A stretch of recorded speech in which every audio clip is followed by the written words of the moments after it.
Bien, continuando con los ejemplos resueltos sobre ley de Coulomb, acá tenemos un siguiente ejemplo, el cual lo vamos a resolver basándonos en el resultado del ejemplo anterior. En el ejemplo anterior vimos cómo se calcula el campo eléctrico, o mejor dicho, obtuvimos una expresión para calcular el campo eléctrico de una carga puntual rodeado por una esfera gaussiana. El resultado que obtuvimos es un resultado que ya habíamos conseguido anteriormente aplicando la ley de Coulomb. Bien, ahora en este caso pues vamos a utilizar la ley de Gauss para hallar algunas cosas que nos piden acá. El enunciado dice lo siguiente: una carga positiva Q igual a 3 microcoulomb está rodeada por una esfera centrada en la carga, cuyo radio mide 0.20 metros. Pregunta A: determinar el flujo eléctrico a través de la esfera debido a la carga. Pregunta B: si el campo eléctrico justo afuera de la esfera gaussiana es de 6,25 por 10 a la 2 newton sobre coulomb y apunta hacia la esfera, ¿cuánto valdría la carga? Muy bien, entonces vamos a resolver el ejemplo. Como dijimos hace rato, vamos a basarnos en un resultado del ejercicio pasado. En el ejercicio pasado vimos que tenemos la siguiente figura. Tenemos una carga positiva cuyas líneas de campo apuntan hacia afuera de la carga. La esfera gaussiana, acá la tenemos, la hemos utilizado para encerrar a la carga. Y esta esfera gaussiana tiene un tamaño representado por su radio, que en este caso vale 0,20 metros. Bien, vamos ahora a hacer los cálculos correspondientes. Tenemos lo siguiente. Encontramos en el ejemplo pasado que el campo eléctrico producido por esa carga es K, constante de Coulomb, por la carga encerrada, dividido entre R cuadrado, donde R viene siendo el tamaño de la esfera. Sustituimos los valores: 9 por 10 elevado a la 9, que es el valor de la constante de Coulomb, 3 por 10 elevado a la menos 6, que es el valor de la carga, llevado de microcoulomb a coulomb, y el radio, que es de 0.20 metros. Observen que todas las componentes de la fórmula, es decir, la constante de Coulomb, la carga y el radio, se encuentran expresadas en unidades internacionales. La constante de Coulomb en newton por metro cuadrado sobre coulomb cuadrado, la carga en coulomb y el radio en metros.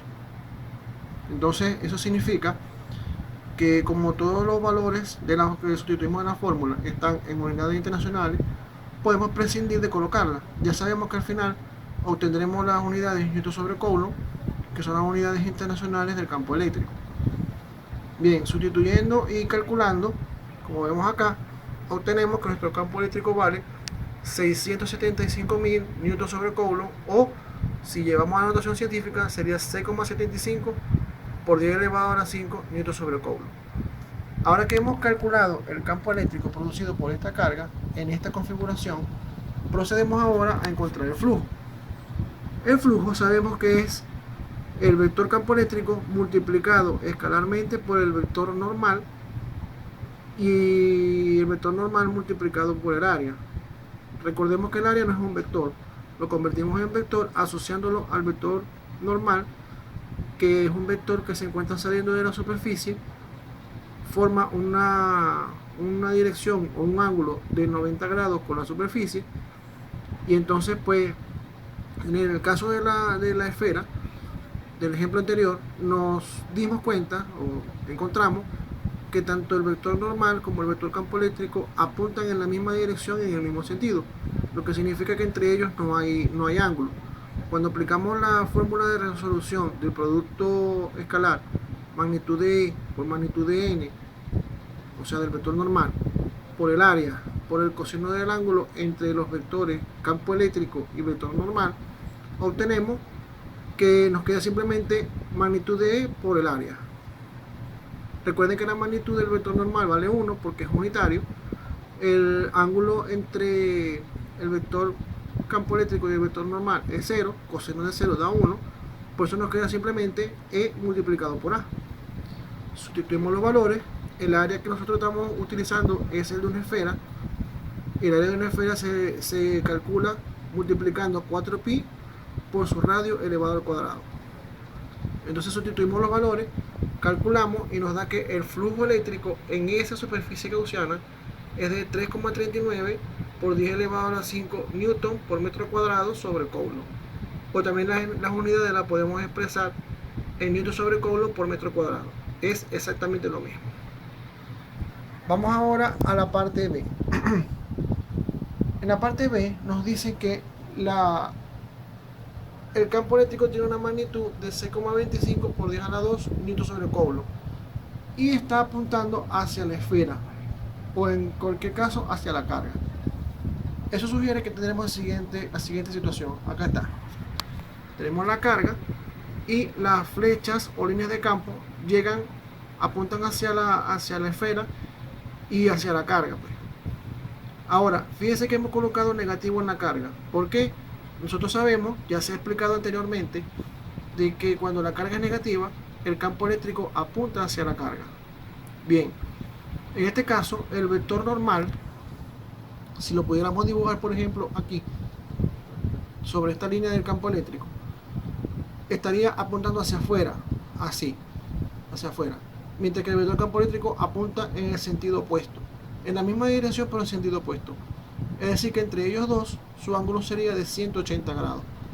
Y por lo tanto, al aplicar la fórmula de solución del producto escalar, nos quedaría magnitud de E por magnitud del vector normal por el área por el coseno de 180 grados y nos quedaría un valor negativo. Bien, veamos entonces. Acá está. Siempre nos va a quedar E multiplicado por A. Siempre nos va a quedar porque el coseno de 180 es menos 1. Ese negativo que vemos acá ya lo hemos justificado tanto desde el punto de vista físico como desde el punto de vista matemático. Desde el punto de vista físico es porque el campo eléctrico apunta hacia la carga, ya que esta es negativa. Mientras que desde el punto de vista matemático es porque el vector normal y el vector campo eléctrico apuntan en sentidos opuestos. Misma dirección pero en sentidos opuestos. Sustituimos los valores, recordemos que estamos trabajando con la misma esfera. Su área es 4pi por r cuadrado, donde r vale 0,20 metros.